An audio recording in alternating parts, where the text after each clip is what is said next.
Hi guys, so let us now start with chapter number 6, that is basic economic activities.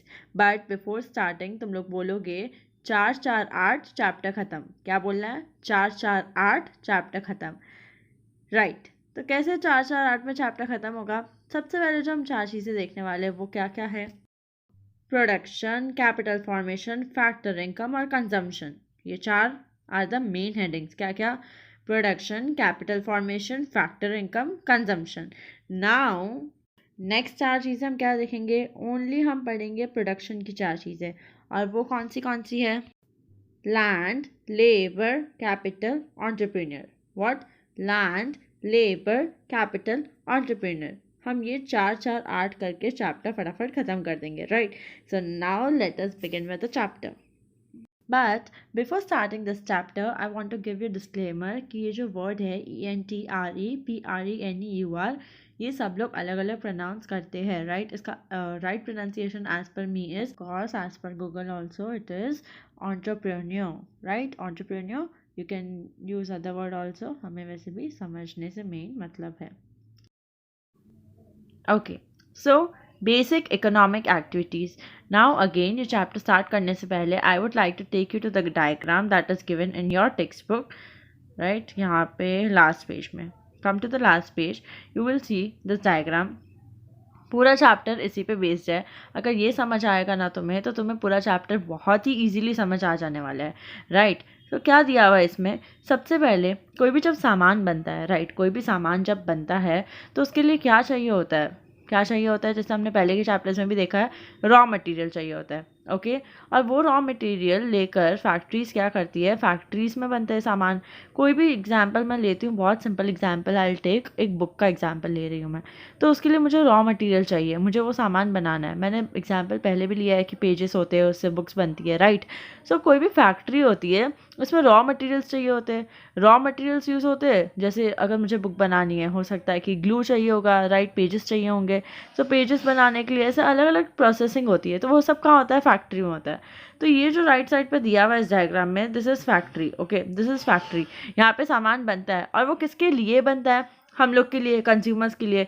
मतलब consumers कौन हुए? ऐसे लोग जो वो ख़रीदते हैं और यूज़ करते हैं. तो ये हाउस होल्ड हो गया. इसको हम बोलते हैं हाउस होल्ड. तो घर वालों के लिए सामान बनता है जो यूज़ करते हैं. ठीक है. सो ये कौन बनाता है? फैक्ट्री वाले लोग बनाते हैं, यानी कि प्रोड्यूसर्स. उनको हम बोलेंगे प्रोड्यूसर्स. और जो सामान खरीदता है और यूज़ करता है, उनको क्या बोला जाएगा? Consumers. So this was the hint जो हम पूरे चैप्टर में देखेंगे. हम ये डायग्राम फिर से देखने वाले हैं after the chapter gets over, तो ज़्यादा क्लैरिटी मिलेगी. पर एक रफ आइडिया तो आ ही गया होगा कि इस चैप्टर में क्या है. Okay. Now first will see production. जैसे मैंने बोला था 4 4 8, तो सबसे पहले 4 वाले में फर्स्ट क्या था? प्रोडक्शन. प्रोडक्शन कौन करता है? फैक्ट्री करती है. सो ये मैंने यहाँ पे फैक्ट्री की फ़ोटो दिखाई है. Okay. This is the picture of factory जहाँ पे सामान बनते हैं. In the last lesson, you have read about scarcity of resource and making choice. These scarce resources are used in the production of goods and service. The goal of the production is to satisfy our wants. These goods and services produced can be sold in markets or can be provided by the government to public at nominal charge. Therefore, production is defined as creation of utility. Right. Production को क्या बोलते हैं? Creation of utility. मतलब अगर मैं ऐसा मानती हूँ, चलो आई बी प्रोड्यूसर और आप लोग क्या हो? कंज्यूमर्स हो. मैं प्रोड्यूसर हूँ, मैं सामान बनाती हूँ, ठीक है, मैं प्रोडक्शन करती हूँ, और you people are consumers. Okay.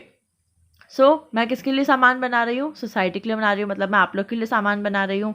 So I am the producer. और मैं क्यों बना रही हूँ? ताकि मैं बना के बेच सकूँ और उससे आपको यूटिलिटी मिल सके, यानी कि आप उसको यूज़ कर सको और आपका जो भी पर्पज़ है वो आप उसके लिए ख़रीद के यूज़ कर सको.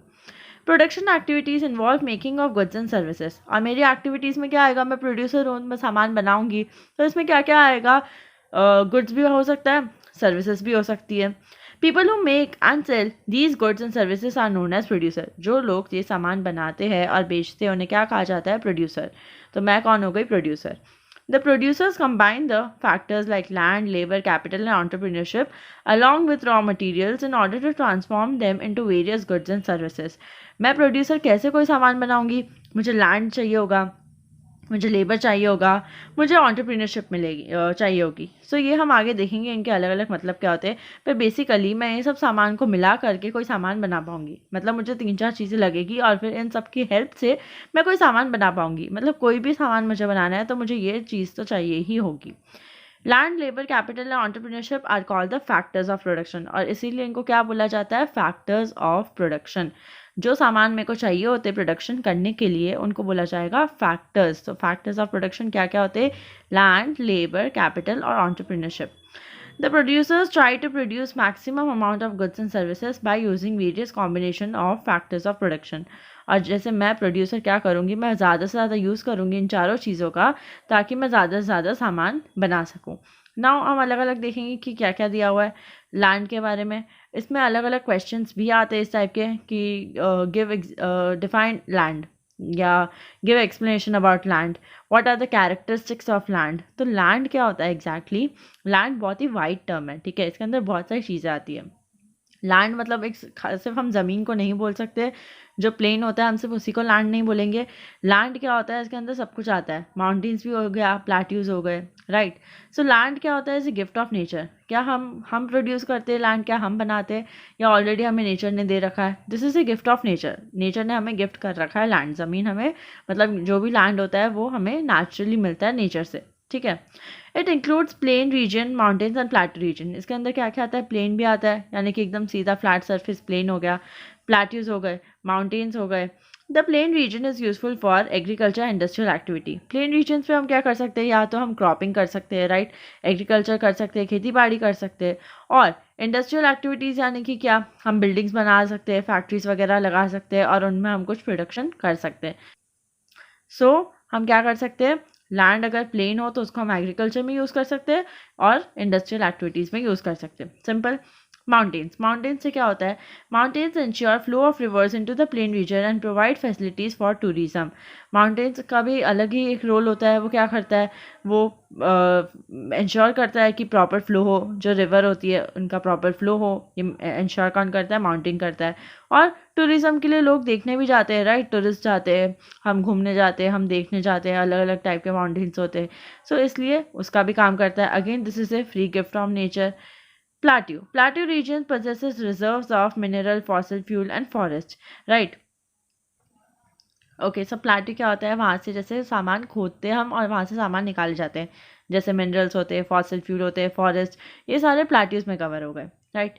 Production of food, grain, vegetable, fruits etcetera require agriculture land in the plain region. यहाँ पे प्लान है, करेक्टेड, इट इज़ प्लेन, यहाँ पे प्लेन रीजन आएगा, प्लान रीजन नहीं आएगा।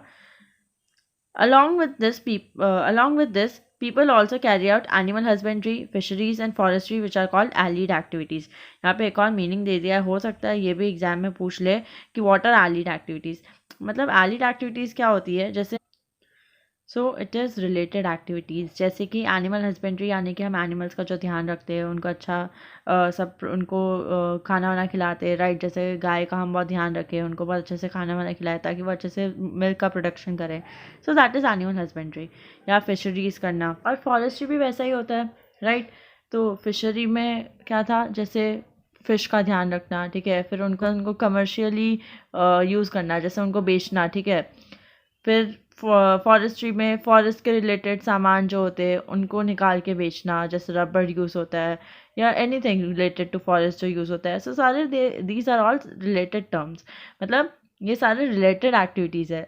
एलिड एक्टिविटीज़ यानी कि, या एलाइड एक्टिविटीज़ यानी कि जो भी रिलेटेड एक्टिविटीज़ होती है, नॉट सिर्फ ये करना, पर अगर उनके आसपास भी रिलेटेड एक्टिविटी होती है लैंड के तो उनको बोलेंगे एलाइड एक्टिविटीज़ हो गई ये लैंड की, ठीक है। Now along with this, people also carry out animal husbandry.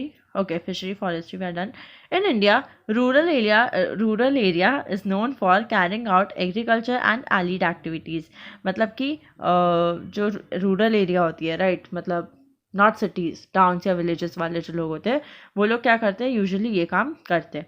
Some amount of land in the plain region is specially developed to establish industries and urban areas such as towns and cities. Okay, so usually towns and cities में क्या होता है, industries होती है और सब well established होता है, और रूरल एरियाज में क्या होता है, ये सारे काम होते हैं। जो हमने देखा ना फिशरी, एनिमल हस्बेंड्री, ये सारा। Okay, so this was all about land. तो इसका आई गेस टर्मिनल एक्सरसाइज में भी क्वेश्चन दिया हुआ है, यू मे रेफर, तो you will be able to write, ठीक है, if it is asked about characteristics of land, कि मैं देखा था ये किसी क्वेश्चन पेपर में, so just read it properly. Okay, so now let's start with labor. In general, labor implies the human effort through physical and mental exertions in the production of goods and service. A person working on the agricultural field is said to provide his physical labor, while a writer of a book is said to provide his mental labor. So labor basically क्या होता है, हम काम को बोलते हैं। Usually हम labour किसको बोलते हैं, इन जनरल लोग को बोलते हैं जो काम कर रहे होते हैं, but in actual terms labour मतलब काम, जो काम होता है उसको लेबर बोलते हैं, और जो वो काम करता है उसको लेबरर बोलते हैं। तो I have written it here, labour is the work और labour is the human who works, मतलब जो पर्सन काम कर रहा है उसको लेबरर बोलेंगे, और जो काम वो कर रहा है ना उसे लेबर बोलेंगे। लेबर कुछ भी हो सकता है। जब भी हम लेबर सुनते हैं ना, we think of all those जो भी बिल्डिंग कंस्ट्रक्शन में इन्वॉल्व है, राइट, जो भी वर्कर्स होते हैं वहाँ पे, हम उनका ही सोचते हैं। But labour can be both, हम फिजिकल लेबर भी बोल सकते हैं, मेंटल लेबर भी हो सकते हैं, राइट। मतलब जैसे if I am making this video, I am using my brains, I am using my mind, ठीक है, तो मैं एक तरीके से लेबर का ही काम कर रही हूँ, I am doing work of being a labour. So क्या इसमें लिखा है, मेंटल एक्सर्शंस भी यूज़ हो सकता है या फिजिकल एफर्ट्स भी यूज़ हो सकता है। अगर if I am doing some task related जिससे मेरा फिजिकल बॉडी काम आ रहा है, okay, I am lifting up something, तो वो मेरा हो जाएगा physical part. If I am using my brain तो वो हो जाएगा मेंटल वाला। So a person working on agriculture field वो भी लेबर होगा, वो फिजिकल लेबर होगा। अगर कोई राइटर है, वो कोई बुक लिख रहा है, वो अपने थॉट्स यूज़ कर रहा है, राइट, कैसे करना है, क्या करना है, so that is mental labour. People who provide labour are known as human resources, और जो लेबर का काम करता है उनको हम ह्यूमन रिसोर्सेज बोलते हैं, राइट। ह्यूमन ही एक ऐसा रिसोर्स है जो लेबर का काम कर सकता है। Production activities require both skilled and unskilled labour. जो प्रोडक्शन एक्टिविटी होती है, जैसे मैंने एग्जांपल लिया था कि मैं प्रोड्यूसर हूँ, मैं प्रोडक्शन कर रही हूँ, तो मैं जिनसे सपोज करवा रही हूँ, जो लेबरर्स है मेरी फैक्ट्री में, तो वो लोग क्या करेंगे, स्किल्ड भी हो सकते हैं या तो वो लोग, या अनस्किल्ड भी हो सकते हैं। मतलब या तो स्किल्ड ऐसा होना है यानी कि जिनको ट्रेनिंग पता है, जिनको ट्रेनिंग दी हुई है, जिनको सब आता है। अनस्किल्ड मतलब जिन लोगों को कुछ नहीं आता है, right.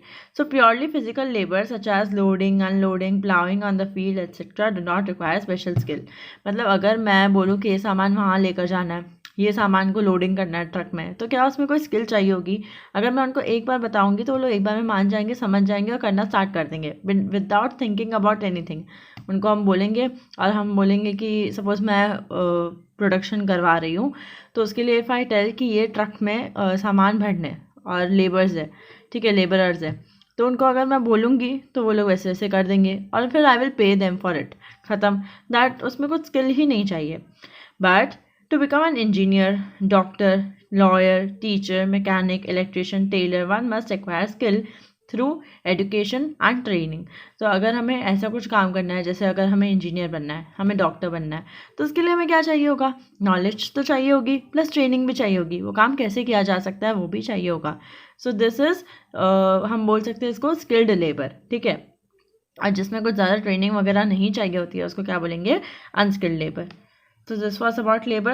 Next is capital. By capital we mean all man-made appliances and all types of wealth used in production. जो भी सामान यूज़ होता है ना, कुछ भी प्रोड्यूस करने में, कुछ भी सामान बनाने में, उसे बोला जाएगा कैपिटल। जैसे कि मशीन्स हो गए, tools, building material etcetera. Whereas land is a natural resource, capital is a man-made resource. क्या डिफ्रेंशिएट करता है कैपिटल और लैंड में, ये भी एक MCQ या किसी पॉइंट में आ सकता है। Like land is a natural resource, nature ने दिया हमें, पर कैपिटल क्या होता है, मैनमेड होता है, मतलब वो ह्यूमंस बनाते हैं, okay. So this is not natural. Capital is use to increase the efficiency of other factors of production like land और लेबर। मतलब कैपिटल के थ्रू हम उनकी एफिशिएंसी बढ़ा सकते हैं। लाइक लैंड अगर ऐसे ही खाली पड़ा हो तो उसका कुछ काम नहीं आने वाला, पर अगर मैं उसको कुछ काम करने लगा दूँ, वहाँ पे अगर मैं मशीन्स रख दूँ, उनको स्टार्ट कर दूँ, तो जो मशीन है, कैपिटल है, उसके थ्रू लैंड काम आ रहा है। लैंड ऐसे खाली काम नहीं आता, पर मशीन्स के थ्रू काम आ रहा है। सो देयरफॉर कैपिटल क्या होता है, हेल्प करता है। किसको हेल्प करता है, नेचुरल चीज़ों को, जो नेचुरल लैंड होता है या ऐसे सब सामान होता है, उसको कौन हेल्प करता है, कैपिटल करता है। The efficiency of land can be increase by use of better irrigation facility and machine. हो सकता है वहाँ पे मैं एग्रीकल्चर का काम कर दूँ तो अगेन लैंड का यूज़ हो जाएगा.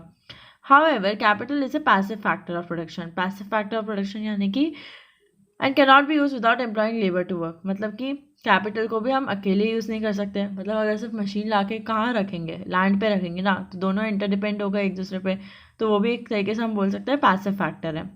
Capital has a limited span of life and becomes obsolete after a certain period. और कैपिटल क्या होता है, एक टाइम के बाद वो सड़ने लगता है. ऑब्सोलीट होना तो उसकी वैल्यू कम हो जाती है. मशीन्स जो होती है उनकी कभी ना कभी वैल्यू डिक्रीज़ होने लगती है.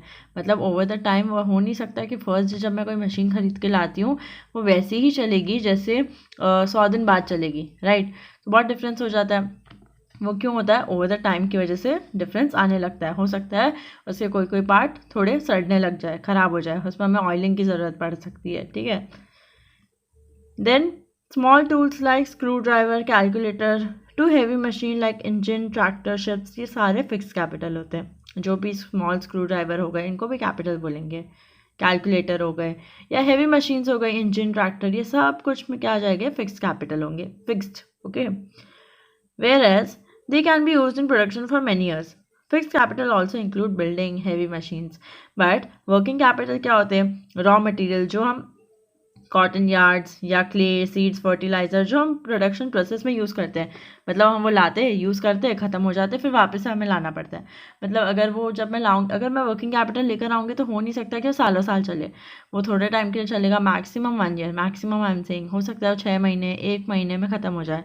तो कोई मुझे सामान बनाने, रॉ मटेरियल्स लाऊंगी मैं, उसमें फर्टिलाइज़र्स लाऊंगी, अलग अलग चीज़ें लाऊंगी, तो वो जो चीज़ें होंगी, रॉ मटेरियल्स वगैरह, वो वर्किंग कैपिटल होगी, क्योंकि वो मुझे ऑलमोस्ट डेली प्रोसेस में लानी ही पड़ेगी, ठीक है, या मंथली मुझे लानी ही पड़ेगी. पर फिक्स कैपिटल्स ऐसे होते हैं जो लंबे टाइम तक के लिए लाए जाते हैं. मतलब मशीन अगर मैं आज लाऊंगी तो ऐसा नहीं होगा कि कल ख़राब हो जाएगी, वो सालों तक चलेगी. एक फिक्स टाइम तक वो चलती है, फिर ही मुझे न्यू लानी पड़ेगी. तो दैट इज़ फिक्स्ड कैपिटल. और वर्किंग कैपिटल क्या है, जो प्रोसेस में यूज़ होते हैं, जो हमें ऑलमोस्ट मंथली, वीकली, डेली ऐसे लाने पड़ते हैं. Now entrepreneurship. Somebody must take the initiative to start the process of production of goods or service by bringing land, labor, capital together in right proportion. ये सारों को जो इकट्ठा करता है ना, जो ये सारों को काम करवाता है, उनको बोलेंगे entrepreneur. Entrepreneurship होना यानी कि क्या, जो ये सब काम करने की इनिशिएशन ले, मतलब जो ये स्टार्ट करे, इनिशिएट करे मतलब स्टार्ट करे. He will be responsible for choosing the right type of land, labor and capital and take important decision with respect to quantity to be produced, money to be spent to buy the factor and raw material marketing and the output produced. मतलब कि कोई land है, ठीक है, अगर वो ऐसे ही पड़ा होगा तो उसको खुद से तो चल के काम नहीं करेगा ना, कोई इंसान को करना पड़ेगा डायरेक्ट. कोई लेबर होगा, कोई लेबरर होगा, हमें उसे बताना पड़ेगा कि क्या काम करना है और कैपिटल क्या क्या लाना है. तो ये सारी चीज़ें जो होती है वो कौन करेगा, एंटरप्रेन्योर करेगा. So entrepreneurship is the art of organising the production activity. कैसे कोई सामान बनाना है, उसका जो आर्ट है, उसका जो तरीका है, वो एंटरप्रेन्योर बताएगा. The person who makes the decision and controls the production process and bears the risk and uncertainty involved in production is called entrepreneur. और जो ये सारे रिस्क वगैरह लेता है, अब कोई सामान मैं बनाने चली, ठीक है, मैं सपोज प्रोड्यूसर हूँ, ठीक है, या मैं एंटरप्रेन्योर हूँ, ठीक है, मेरे को कोई सामान बनाना है, तो मैं रिस्क ले रही हूँ. क्या पता वो सामान बाद में जाके चले या नहीं. काफ़ी ऐसे सामान आते हैं, ठीक है, मार्केट में, जो थोड़े टाइम चल के बंद हो जाते हैं क्योंकि कोई लेना ही नहीं चाहता वो चीज़ को, ठीक है. He or she should be knowledgeable, courageous, and should possess leadership qualities. The objective of an entrepreneur is to get maximum production by using the given resources and make arrangement for the sale of finished product. He or she is also responsible to make payment to other factors of production. कोई भी जब सामान वो बनाएगा, entrepreneurship करेगा, right, तो वो उसको पेमेंट भी करना पड़ेगा. मतलब जो लेबरर्स हो गए उनको पे करना होगा, राइट, लैंड के लिए पे करना पड़ेगा, फ्री में नहीं होगा. उसके बाद में कैपिटल जैसे कि मशीन्स वगैरह हो गई या रॉ मटेरियल हो गए, उसके लिए भी पे करना पड़ेगा. He or she pays wages to the laborers, rent to the landlords and interest to the owner of capital in return for the productive services. Okay, I'll elaborate again फटाफट. Wages to the labour जो भी काम करने आएंगे उनको wages देना पड़ता है, यानी कि उनको एक तरीके से समझ लो सैलरी जैसे. सो जो वेजेस जो होते हैं actually day to day basis होते हैं एंड सैलरी इज़ फॉर पूरा ऐसे होल मंथ. सो लेबरर्स को क्या दिया जाता है, वेजेस दिए जाते हैं. रेंट दिया जाता है लैंडलॉर्ड को for the land, okay, landlord मतलब जो ओनर होते हैं लैंड के, and interest to the owner of capital, यानी कि अगर हम कैपिटल ले रहे हैं तो अगर कैपिटल में मनी भी आ जाता है, okay, so if we are taking putting money कोई प्रोडक्शन में, सो अगर हमने बैंक से लोन लिया है सपोज, ठीक है, तो बैंक को हमें इंटरेस्ट पे करना पड़ेगा। So all this has to be paid by entrepreneur. Similarly they earn profit for the productive activity, पर कोई प्रोडक्ट बहुत अच्छा चल गया सपोज, ठीक है, तो उसके लिए जितना खर्चा लगा हो सकता है उससे बहुत ज़्यादा उसको प्रॉफिट्स भी आ जाए, मतलब उससे बहुत ज़्यादा वो सामान बहुत ज़्यादा प्राइस में बिकेगा, तो उससे क्या होगा, उनको बहुत सारे प्रॉफिट्स मिलेंगे, यानी कि बहुत सारे पैसे मिलेंगे। Since these payment, rent, wages, interest and profit are received by factor for the productive services, they are termed as factor income। इनको क्या बोला जाएगा, फैक्टर इनकम, क्योंकि ये सारे फैक्टर्स के थ्रू आ रहे हैं, अलग अलग फैक्टर्स के थ्रू। जैसे हमने एक फैक्टर का एक और देखा था, फैक्टर ऑफ प्रोडक्शन कौन से होते हैं, लैंड, कैपिटल, लेबर, एंटरप्रेन्योरशिप। वैसे ये क्या हो गई, उनसे जो इनकम आती है उनको क्या बोला जाएगा, factor income. Now this was all about production, done. चार पार्ट खत्म। अब नेक्स्ट चार में भी एक ये वाला ख़त्म है, ठीक है, अब 3 और देखना है। प्रोडक्शन वाला भी हमने कर लिया, प्रोडक्शन के अंदर वो सब कवर्ड ऊपर वाली चीज़ है। सी इन टेक्स्ट में भी क्वेश्चन पूछ रखा है, not a characteristics of land, तो you can do it by yourself, right. चलो I give you a task, भले ही इसमें आंसर दिया हुआ है, ठीक है, इसमें पीछे आंसर दिया हुआ है, checked, still you will tell me the reason कि क्यों आंसर में जो भी दिया है कि कैरेक्टरिस्टिक्स ऑफ लैंड, क्या क्यों आंसर ये है। अगर आंसर बिना देखे तुम लिखते हो तो well and good, let me know in the comments कि इसका आंसर क्या होना चाहिए और क्यों होना चाहिए, रीज़न भी दो मुझे। Plus if you are seeing the answer, तो मैं इन चारों में से नहीं समझ में आया कि क्या होना चाहिए आंसर, और तुमने आंसर देखा, तो टेल मी कि ये आंसर क्यों है, मतलब जो भी आंसर है उसका रीज़न तुम मुझे कमेंट्स में बताओगे, right. So this is your task, okay. Now yes, now we'll move on to consumption, right?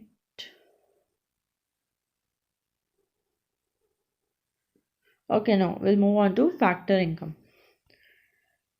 The factor of production are owned by people, land is owned by landlord, labor is owned by laborer, capital is owned by people who acquire capital goods, entrepreneurship is owned by the entrepreneur. The owner of factor of production are paid in return for the productive service। हमने ऊपर देखा कि कैसे उनको payment मिलता है, कौन देता है, entrepreneur देता है। So the owner of factors are paid when you hire a piece of land, you pay rent to the landlord। Again same चीज़ें लिखी है जो ऊपर हमने देखा। मतलब ये जो ऊपर लिखी हुई है वो पे करने के हिसाब से उस पॉइंट ऑफ व्यू से दिया हुआ था, ऊपर जो दिया हुआ था वो एंटरप्रेन्योर के पॉइंट ऑफ व्यू से था, नीचे जो दिया हुआ है वो रिसीवर के पॉइंट ऑफ व्यू से है, मतलब हम लैंडलॉर्ड के पॉइंट ऑफ व्यू से देखेंगे, इंटरेस्ट मिल रहा है तो हम बैंक के पॉइंट ऑफ व्यू से देखेंगे। So these are the factor incomes जो हमने ऊपर देखी, वही है। Thus the tenant pays rent for the service of land. Tenant कौन होता है, जो रेंट पे लेता है land. Labour refers to the service rendered by the worker. ये भी हमने देखा, लेबरर बोलते हैं उनको जो पर्सन होते हैं, और उनकी जो सर्विसेज होती है वो क्या होती है, labour. It refers to all type of work, manual labor, technical worker, and so on. When an employer requires the services rendered by a worker, he or she is ready to pay for his services by hiring a worker. Actually, services are hired. तो जब हम कोई इंसान को higher करते हैं तो हम ऐसा ही बोलते हैं कि हम उस इंसान का हम कुछ यूज़ नहीं करते, उनकी सर्विसेज का यूज़ करते हैं। मतलब अगर मैं किसी को काम करने के लिए रख रही हूँ तो वो इसका मतलब क्या हुआ कि वो जो सर्विस देगा मैं उस चीज़ को काम पे रख रही हूँ, ठीक है। If when an employer requires a service rendered by a worker, he or she is ready to pay for his services। और वो जो सर्विस देते हैं उनके लिए, जो रखते हैं उन्हें काम पे, वो उनको पेमेंट भी देते हैं। By hiring a worker, actually the services are hired. When a loan is taken from a bank to buy a tractor, जैसे मैंने बोला कि ऊपर अगर पैसे लेने हमें बैंक से, या हमने वो पैसे लेकर उससे ट्रक खरीदी, उससे मशीन्स खरीदी, राइट, तो उससे हमें इंटरेस्ट देना पड़ता है बैंक को। Thus, rent is paid to the landlord, wages to the laborer, interest to the owner of capital, and profit to the entrepreneur। entrepreneur को ultimately क्या मिलता है, प्रॉफिट या लॉस होता है उसका, ठीक है। So, since they are paid in return their productive services, they are called factor payment, and their income is called factor income। तो अब पे कौन कर रहा है, entrepreneur कर रहा है। तो जब entrepreneur के व्यू पॉइंट से देखेंगे तो हम बोलेंगे फैक्टर पेमेंट, और जो ले रहा है, ये जो पैसे में ले रहा है, उनके पॉइंट ऑफ व्यू से बोलेंगे तो फैक्टर इनकम होगा। So if वी राइट ये जो दिया ना payment,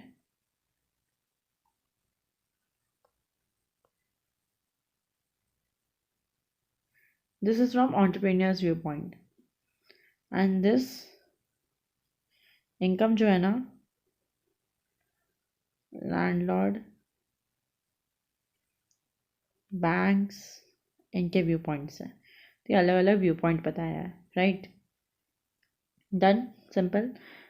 to more, consumption and capital formation. Consumption कौन करता है मैंने बताया था, इसलिए मैंने फर्स्ट में जो चार्ट यूज़ किया था, जो चार्ट यूज़ किया था उससे हमें पता चला था कि अल्टीमेटली हाउस होल्ड, जो घर वाले हम लोग होते हैं वो लोग यूज़ करते हैं, मतलब जो कंज्यूम करते हैं, जो खरीदते हैं वो लोग यूज़ करते हैं, तो उनको क्या बोले जाएंगे, कंज्यूमर्स। तो जो भी सामान खरीदता है दुकान से और यूज़ करता है वो सब कहलाए जाएंगे कंज्यूमर। कंजम्पशन दो चीज़ों का हो सकता है, गुड्स का भी हो सकता है, सर्विसेज का भी हो सकता है। The objective of production is to produce goods and service for consumption. Producer जो होता है वो क्या करता है, सामान बनाता है, और कंज्यूमर क्या होता है, वो सामान यूज़ करके खरीदता है। So the consumption activity consists of the use of goods and services for the direct satisfaction of individual or collective human wants or needs. तो हो सकता है आप कोई सामान खरीदते हैं, मैंने सपोज एक घर खरीदा, ठीक है, तो वो घर सब रहेंगे ना उसमें, कलेक्टिव नीड्स को सेटिस्फाई करेगा। मैंने कोई फ़ोन खरीदा, वो सिर्फ मेरे लिए खरीदा, तो वो सिर्फ मेरे नीड्स को सेटिस्फाई करेगा। तो हो सकता है हम कलेक्टिव नीड्स के लिए ले या एक जन की नीड्स के लिए ले। To satisfy their wants, a household purchase a large variety of goods and service like कुछ भी हो सकता है, anything, cycle, furniture, TV, fridge etcetera, everything, right. और सर्विसेज क्या हो सकती है, अभी जो मैं दे रही हूँ वो एक तरीके से सर्विसेज है, मतलब if I am teaching you something, ये तुम्हें नॉलेज मिल रही है, इससे तुम्हें कोई सामान नहीं मिल रहा है, राइट। या तुम कोई भी टीचर जब तुम्हें पढ़ाते हैं, जब भी स्कूल में पढ़ाया होगा तो उन्होंने तुम्हें सर्विस दी। कोई भी डॉक्टर होता है वो सर्विस देता है, कोई भी लॉयर होता है वो सर्विस देता है, कोई भी बार्बर होता है, राइट, वो सर्विस देता है। वो हमें कोई सामान नहीं दे रहा है बदले में, गुड्स नहीं दे रहा है, वो हमें एक सर्विस दे रहा है। बार्बर क्या करता है, बाल काट के देता है, तो वो एक सर्विस हो गई। या बैंक क्या होती है सॉरी, बैंक क्या होती है, पैसे दे रही है, तो वो सर्विस हो गई। तो पैसे कोई गुड्स नहीं होते, ठीक है। तो वो या हमें बैंक में हम पैसे रखते हैं, तो वो हमें एक सर्विस दे रही है कि हाँ हमारे बैंक में आके पैसे रख सकते हो।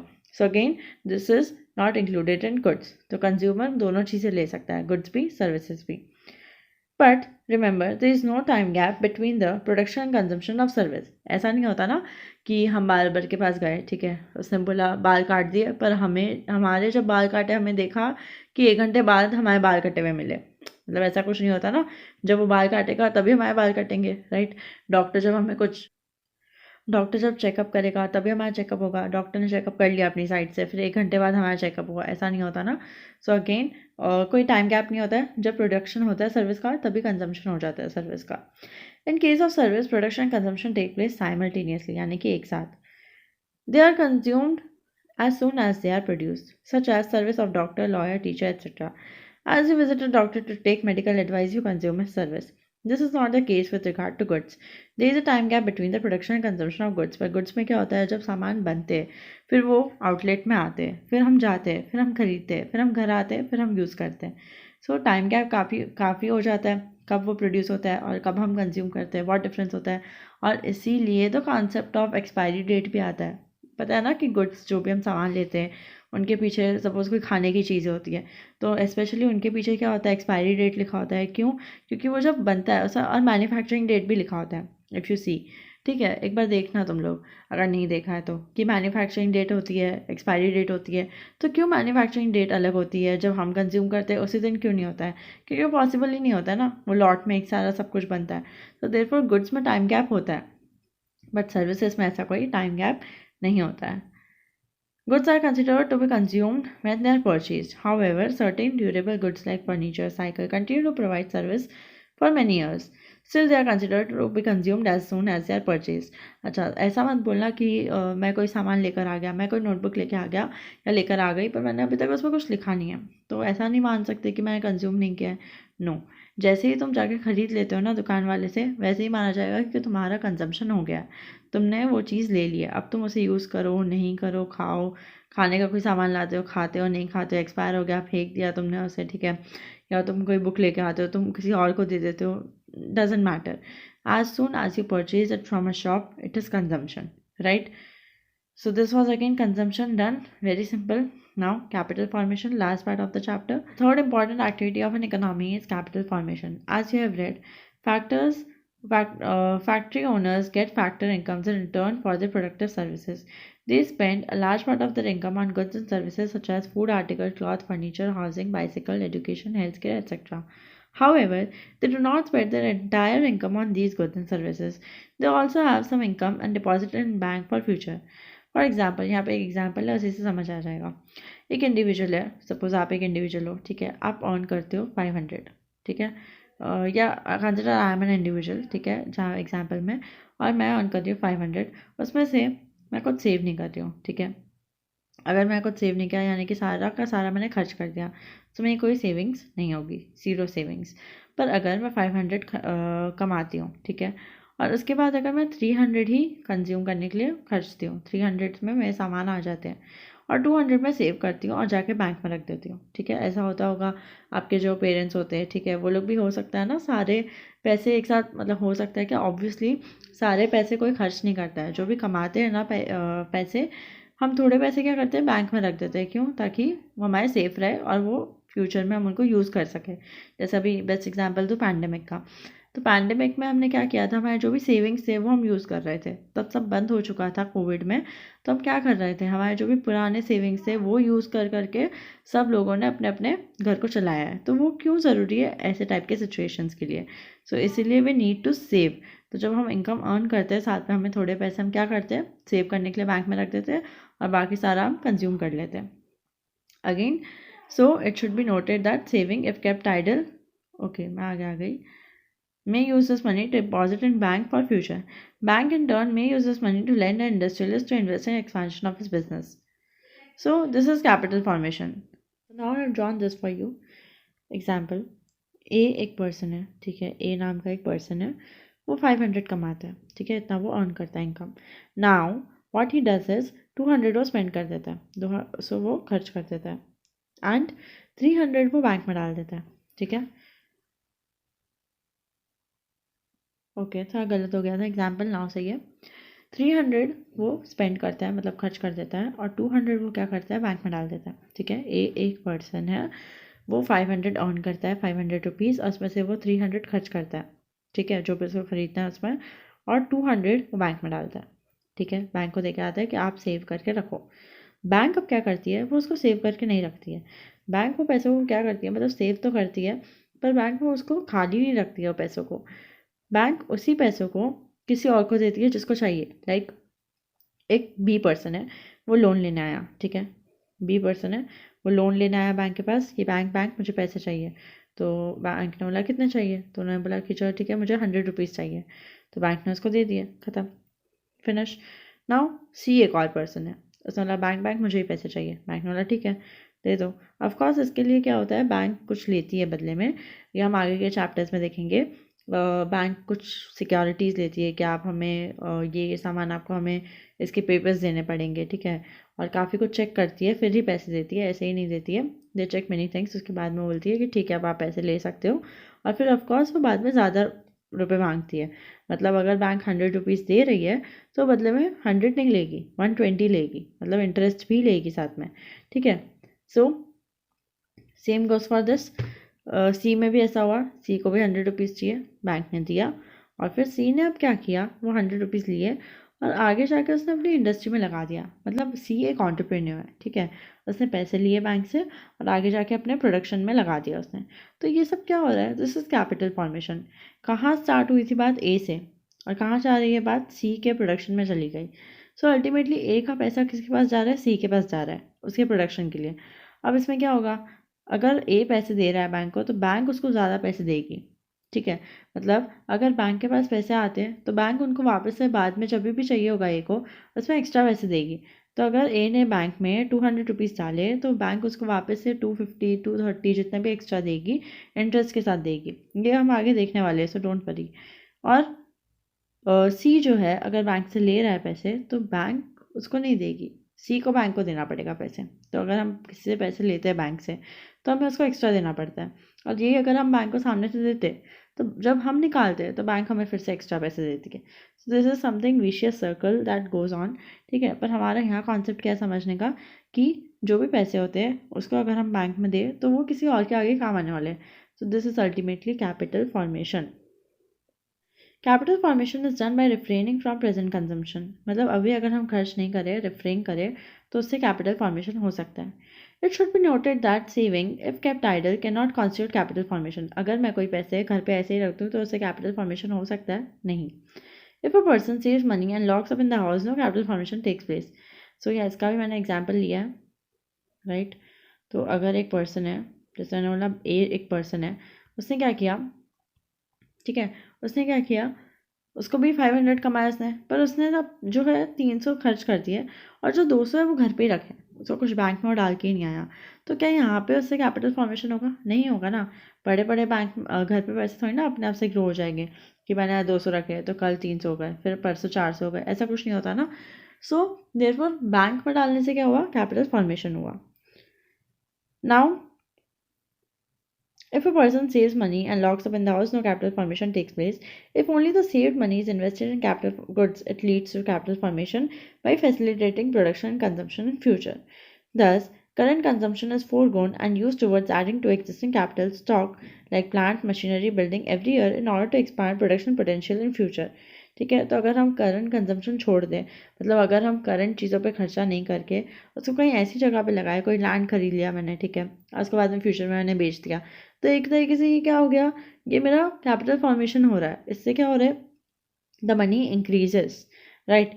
So this increase in stock of capital goods in a year is called capital formation और इन्वेस्टमेंट। हो सकता है मैं कोई लैंड खरीदी तो वो कैपिटल फॉर्मेशन हो गया, या हो सका कि मैंने बैंक में डाल दिया तो वो इन्वेस्टमेंट हो गया। Similarly, a part of nation's output is devoted not to immediate satisfaction of consumer wants, but to the provision of plants and equipment by which production is maintained and expanded. To sum up, whatever is produced is disposed of either for consumption or for capital formation or both. तो यानी कि ultimately जो भी produce होता है, ठीक है, जो भी प्रोड्यूस हो रहा है सामान, वो या तो आगे और चीज़ें बनने के लिए यूज़ होता है या वो डायरेक्टली यूज़ हो जाता है। मतलब इफ़ आई टेल यू कि suppose let me take an example of, again ये बेस्ट है, पेज और बुक वाला, ठीक है। तो इसमें क्या हो रहा है, पेज जब बनता है ना, हो सकता है कि तुमने अगर प्रोजेक्ट पेपर्स देखे होंगे, राइट, प्रोजेक्ट पेपर्स जो यूज़ होते हैं, या ऐसे A4 शीट्स भी मिलती है डायरेक्टली, तो या तो वो पेपर वैसे यूज़ हो गए, ठीक है, डायरेक्टली लोग वैसे उसको बेच रहे हैं, या उनको यूज़ कर लिया बुक्स बनाने के लिए। तो ये दोनों हो गया, या तो वो जो पेजेस है वो डायरेक्टली बेचे जा रहे हैं या वो बुक्स के लिए यूज़ हो रहे हैं। तो वो दोनों चीज़ों के लिए यूज़ हो सकते हैं, कोई भी सामान जो प्रोड्यूस होता है। ऑफकोर्स पेपर्स भी नेचुरली नहीं आते ना, उनको भी हमें बनाना पड़ता है। So this was capital formation. These three activities, production, consumption, capital formation, are inter related. हम खुद सोचे तो हमें समझ आ जाएगा कि कैसे कोई सामान जब बनता है, प्रोड्यूस होता है, या तो वो कंज्यूम होगा या आगे जाके कैपिटल फॉर्मेशन होगा। सो ये सारे क्या हो गए? इंटरकनेक्टेड हो गए। And increase in production of goods and service increases the level of consumption capital formation. जैसे जैसे प्रोडक्शन बढ़ता जाएगा वैसे वैसे कैपिटल फॉर्मेशन भी बढ़ेगा और वैसे वैसे कंजम्पशन भी बढ़ेगा। Increase in consumption is a indicator of rising standard of living of people. यानी कि लोग अगर इन्वेस्ट नहीं करें तो एक तरीके से हम समझ सकते हैं कि उनका स्टैंडर्ड ऑफ लिविंग बहुत अच्छा है।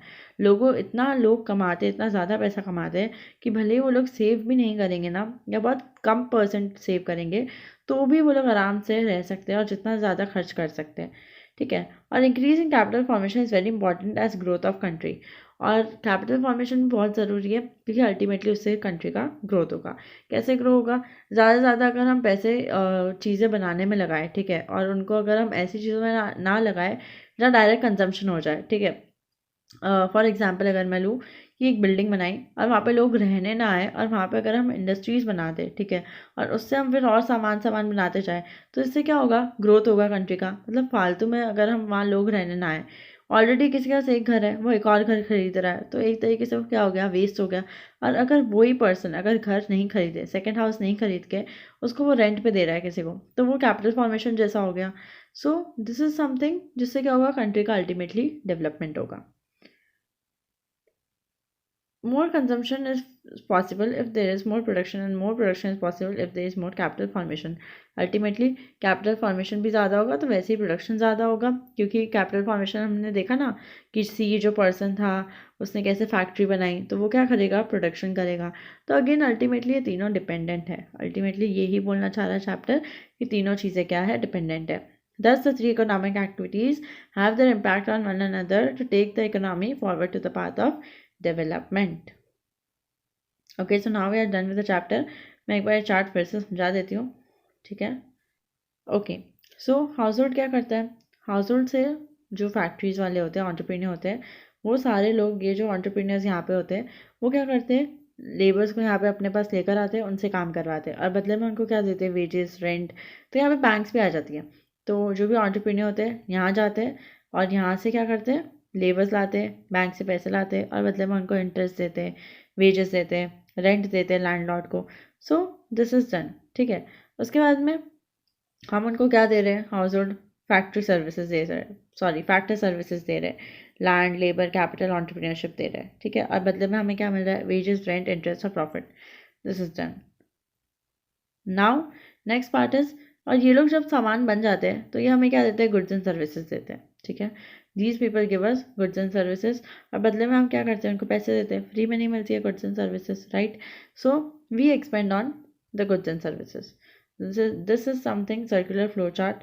एंड ये जो हमने देखा था प्रोडक्शन वाली चीज़ें, वही है ये सारी, राइट। हमने देखा था प्रोडक्शन में ऊपर land, labour, capital, entrepreneurship, that's I have written it here, can ignore it, पर ठीक है।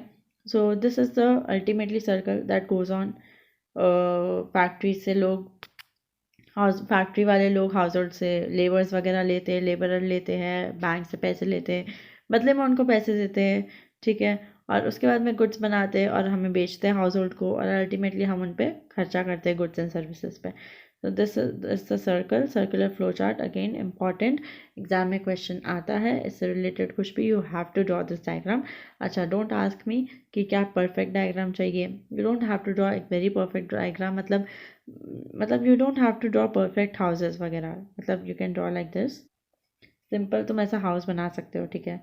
वो लोग तुम्हारे ड्राइंग स्किल्स नहीं देखने वाले हैं। Examiners, checkers won't see this, they will see कि सिर्फ तुम्हें आंसर आना चाहिए। और यहाँ पे तुम फैक्ट्री में सिंपल ऐसा बनाते हो ना, बिल्डिंग एंड ऐसा धुआं, तो भी चलता है, सिंपल सा। Main what they want to see is कि तुम्हें ये कितना याद है, गुड्स एंड सर्विस, ये तुम्हें एकदम अच्छे से आना चाहिए कि तुम ये सारा सब कुछ सही लिख रहे हो, right. So this was for the chapter. I hope you understood the chapter. If you did, let me know in the comments, right? And keep studying. Happy learning. Thank you.